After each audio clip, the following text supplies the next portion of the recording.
Mesdames, Mesdemoiselles et Messieurs, bonjour. Je me présente, Yannick Sayer, je suis polytechnicien en nouvelles technologies de l'information et de la communication. Aujourd'hui, je voudrais vous présenter un cours de base HTML concernant la dynamisation de votre site.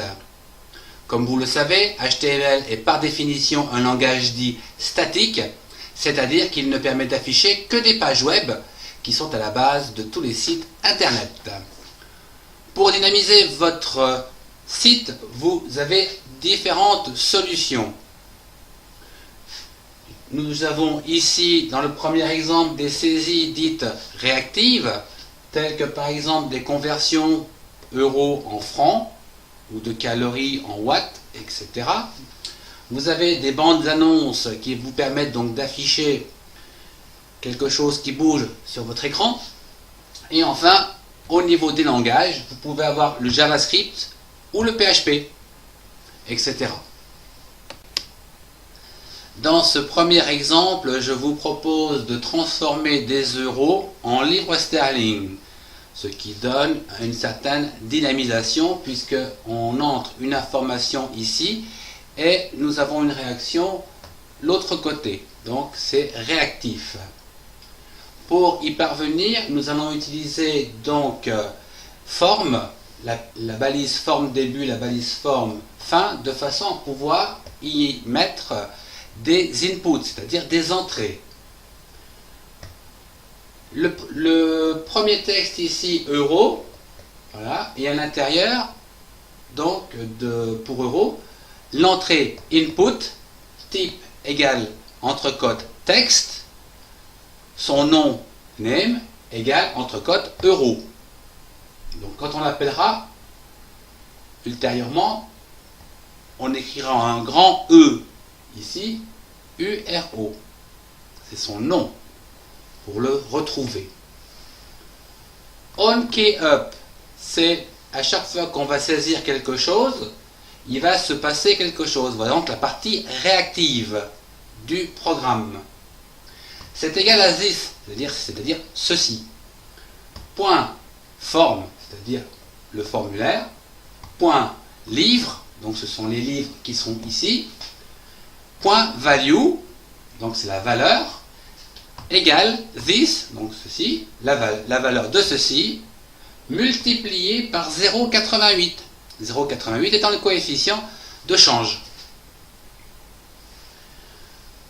Nous avons donc écrit la première partie de notre formulaire. La deuxième partie ici s'appelle livre, les livres sterling, deux petits points, input pour l'entrée, type toujours texte, name, donc son nom, il s'appellera livre, et lorsque l'on tapera donc les informations, OnKeyUp, ça sera égal à this.form, et euro, donc l'euro c'est celui-ci, avec un E majuscule, point value, c'est égal à this, donc cette information, point value, divisé par 0,88, qui est le coefficient, pour passer d'euros en livres sterling.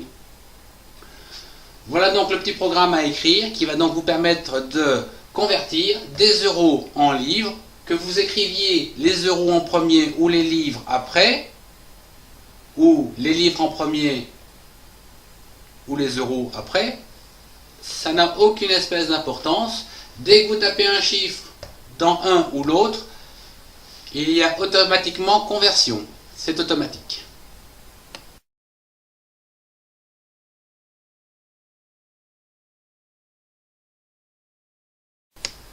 Dans le deuxième exemple, je voudrais vous parler des bandes annonces. La première bande annonce que je voudrais que nous voyons ensemble concerne une bande annonce qui va donc défiler sur votre écran de droite vers la gauche, avec à l'intérieur une photo, un petit mot sur un fond or. Pour écrire ce programme, il vous suffit de l'inclure donc dans la partie body, avec les balises, début de valise marquee et fin de valise /marquee, M-A-R-Q-U-E-E.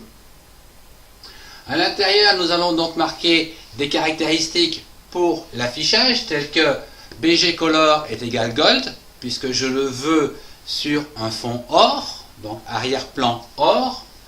Je veux une image, donc je marque img src est égal entrecôte, le nom de l'image JPEG, recadré si nécessaire, et un petit texte, ici j'ai marqué hello, mais vous pouvez marquer bonjour, ce que vous voulez, newsletter, etc. Voilà donc une autre façon de dynamiser votre page HTML. Voyons une bande-annonce un peu plus compliquée comme celle-ci. Je vous propose de réaliser donc un petit bloc ici couleur bleue avec des lettres en blanche, des lettres blanches qui vont donc défiler du bas vers le haut. Bonjour, joyeux Noël, etc.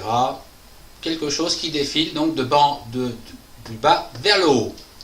Pour réaliser ce petit programme, toujours à l'intérieur du body, il vous suffit donc d'utiliser toujours la balise marquée de début et marquée de fin. Pour les caractéristiques de cette balise, on va y ajouter le mot direction égale up, ce qui veut vouloir dire que tout monte, hein, que les lignes vont monter consécutivement une derrière les autres. bgcolor est égal blue parce que je veux que le fond soit bleu. Width est égal 42%, c'est de façon à prendre une certaine forme qui fait 42% de l'ensemble. Scroll amount égale 1, ça c'est la vitesse de défilement. Je l'ai mis à 1 de façon à ce que le défilement soit lent, mais vous pouvez le faire d'autant plus rapide que ce chiffre sera élevé. Par exemple, on peut mettre 10 ou 20. Bien sûr, plus la vitesse est grande, moins la lisibilité est facile.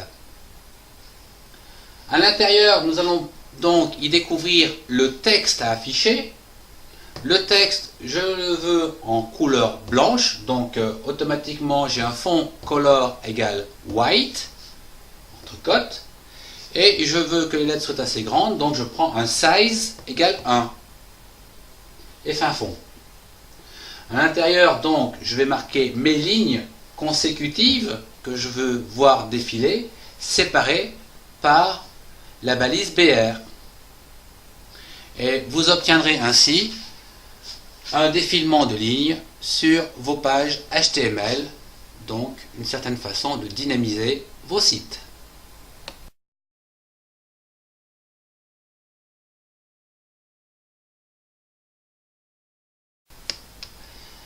Je voudrais terminer par les langages dits dynamiques que vous pouvez inclure dans vos programmes HTML, comme par exemple les langages JavaScript ou PHP, pour ne citer que les principaux.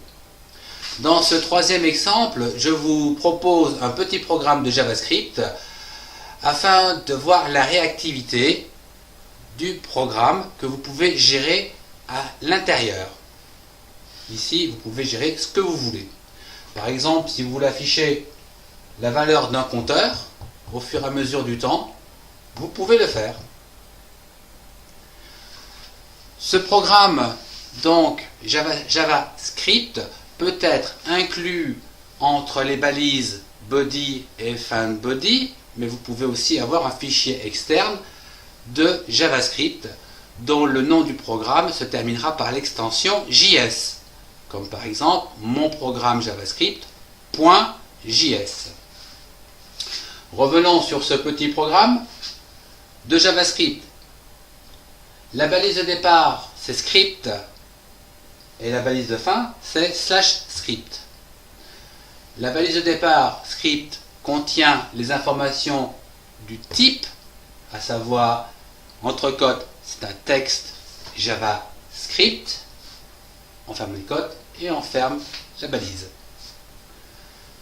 À l'intérieur donc de ce script, nous allons définir en gros ce que nous voulons obtenir. Ici, je définis une variable que j'appelle num équivaut la valeur de 10, point virgule. Je vais tester la variable si, avec un if, entre parenthèses, num, donc c'est la valeur numérique que nous avons mis ici, est supérieure à 5, je fais ceci. Sinon, je fais rien. Ici, vous avez les accolades de début, les accolades de fin, qui vont vous permettre donc d'écrire ce que vous allez faire sur votre page dans le cas où numérique est supérieur à 5. Document write, donc tout ça, c'est un nom composé document.write mot-clé, donc un mot-clé qui va permettre donc d'écrire sur votre page HTML l'information qui est entre parenthèses. Ici avec les cotes, c'est donc du texte. Donc vous allez donc avoir ici document write et vous allez donc afficher le mot compteur égal que vous trouvez ici. Et on termine toujours par point virgule. La deuxième ligne, c'est document.write, toujours donc pour afficher quelque chose. Entre parenthèses, ici vous avez num, mais comme il n'y a pas de cote, c'est la valeur numérique de num qui sera affichée, point virgule. Et vous obtiendrez ici un 5. Voilà, je vous remercie de votre attention, au revoir et à bientôt.